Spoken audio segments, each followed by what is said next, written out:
This is how you know your dad. The only clean coffee cup on a Saturday morning has all three Disney princesses on it. Hey, whatever it takes. Coach Brew here. We are having a fun Saturday morning. Going to review pumpkin spice swirl thick slice Pepperidge Farm bread. Limited edition, again, because, well, everything's got to be limited edition. This is a 2-for-1 bonus offer for you today. We are also going to try it with pumpkin spice cream cheese spread. This isn't Philadelphia craft Philadelphia cream cheese. This is that limited time original stuff, which you know I'm typically not wild about. First thing you want to do, though, the lesson today is tied directly to the review. I'll remind you, first off, that you want to go to coachbrew.com, sign up for my daily brew. It's my daily newsletter. And when you do that, you'll get a complimentary copy of my premium $49 a month membership site newsletter, which is a deep dive into all things leadership, performance, and business. What was that website again, Julia? coachbrew.com. Can you say that again louder, like you mean it? coachbrew.com. Okay. Meredith, how'd she do with that? I'd say pretty well. I can't hear you. Neither can the people in the camera. What was the website again, Meredith? Coachbrew.com. Okay. What happened if you spelled it wrong? Like spelled it B-R-E-W? You wouldn't get the right website. Wrong. It would still go there. I bought that domain name. That's your first business tip, party people. You want to buy the misspellings of your web address. So no matter how you spell brew, it's going to my website. So let's start the review, and then we'll tether in conveniently the business lesson.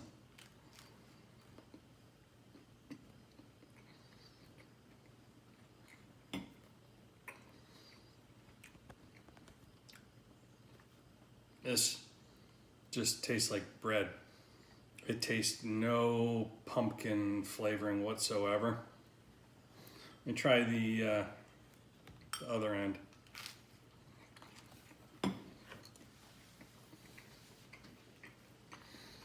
It actually doesn't taste any different than like their cinnamon raisin bread, sans the raisins. Isn't that a big word for without the raisins? Sans, without? I think it might be. I heard that used once by a very intelligent person. So we're going to try it with a pumpkin spice spread, cream cheese spread, which looks very nice.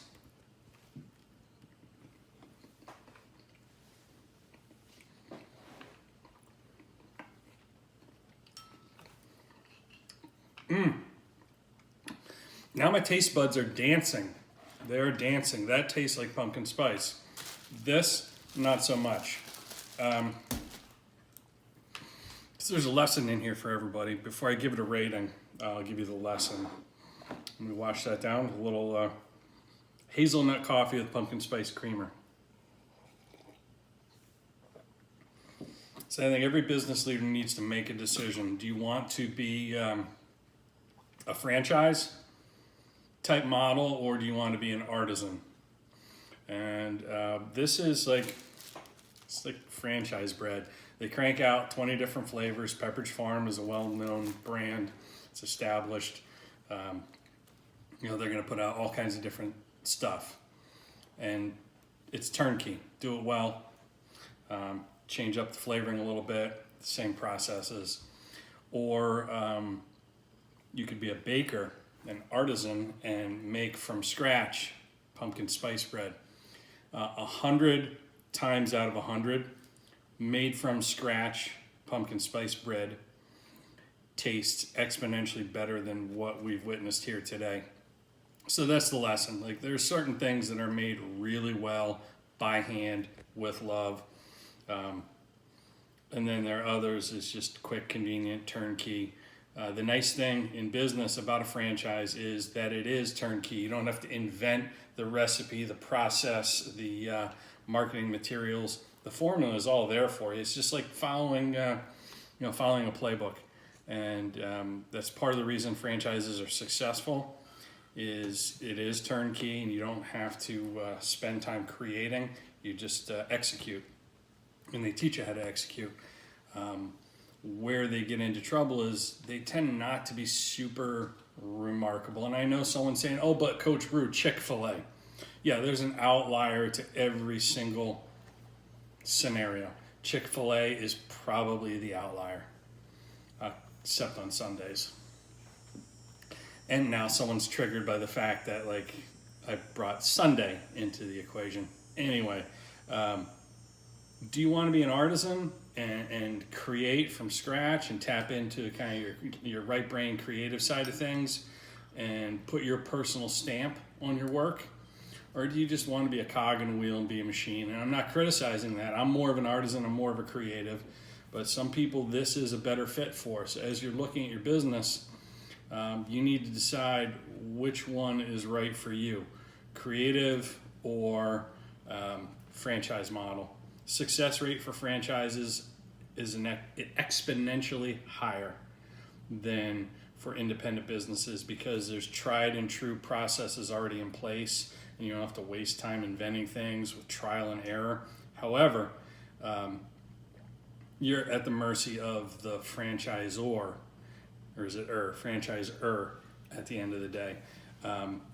So if you really want to blaze your own trail, I think being an artisan or whatever you do, you don't have to be baking bread to be an artisan. You could be a craftsman in anything you do, and to create and put your own personal flair and stamp on it. That's kind of playing the long game, and you can become known for that unique intellectual property or products and services versus franchisor. So that's a decision you have to make. No one can make that for you. What's your end game? I think it's probably the big question you need to answer. And speaking of end games, we're going to end this game. I got to give this a review. The bread itself is a 2.3. The pumpkin spice cream cheese spread is decent. It's probably like a 5.4. But you need to make a decision. Are you in the business of making bread, or are you making limited time, seasonal, gimmick sort of things?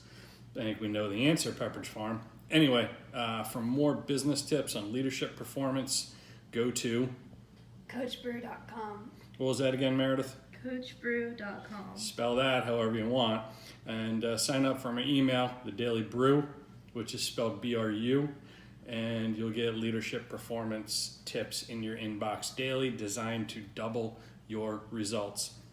Franchisee versus artisan, the choice is yours in your business every day. Make it a good one.